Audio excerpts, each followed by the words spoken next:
நாங்க தமிழன் கிடையாது. நாங்க எங்க இருந்தா வரோம். சீமான் தமிழன் தானே. அவரு புள்ள எங்க படிக்கிறாரு? அமெரிக்கா படிக்கிறாரு. அதுக்கு எவ்வளவு பணம் கட்டணும்? நீ ஊரார் புள்ள போய் விவசாயம் பண்ணி சொல்ற, மாடு வளர்ன்னு சொல்ற, ஆடு வளர்ன்னு சொல்ற, எல்லாம் நீ சொல்ற. ஆனா உன் புள்ள என்ன வளர்த்துருக்க? நீ 2 லட்சம் ரூபாய் வீட்டு வாடகை கொடுக்குற. புனிதமான வார்த்தை அம்மா. அவன் புள்ளைய எப்படி கூப்பிடுவான்? அம்மாவை மம்மின்னு கூப்பிடுவான். அப்ப செத்து போன பணத்தை தான் மம்மின்னு கூப்பிடுவாங்க. தெரியுமா உங்களுக்கு? நாங்க தாய்மொழி தமிழ் பேசுறோம், அம்மான்னு தான் கூப்பிடுவோம் அம்மாவை. அப்ப அடுத்த புள்ளையில போய் ஆடு மொழி பணமரம் நடுன்னு சொல்றிய. உன் புள்ளைய நீ எங்க படிக்க வச்சிருக்க? நீ எங்கள்கிட்ட பேசவே கூடாது. புரிஞ்சுங்களா? நீ எங்கள்கிட்ட பேசக்கூடாது. நான் தான் தமிழன், நான் தான் தமிழன். நான் யாரா? நான் யாரா?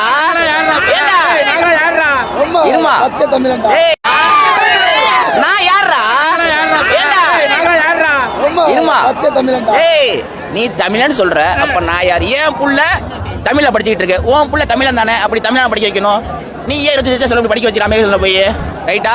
நீ என்ன பண்ற? கட்சிக்காரன் பணம் தராங்க, பிச்சை எடுத்து கட்டன்னு உங்களால தான் சொன்னாங்க. நான் சொல்ல. இந்த 4 பேர் பேசுவாங்களா, அவங்க சொன்னாங்க நாங்க பிச்சை கொடுக்குறோம், நாங்க கட்சிக்கு நிதி கொடுக்குறோம் அப்படின்னாங்க. பிச்சை எடுத்து வாழ்றிய நீ எய்த்து பேசலாமா? தவறு தானே. தப்பா ரைட்டா?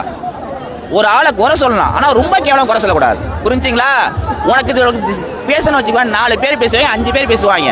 ஆனா எங்களுக்கு பேசணும்னா 50 லட்சம் பேர் பேசுவாங்க. மரியாதை இருக்காது. மரியாதை பேசுங்க.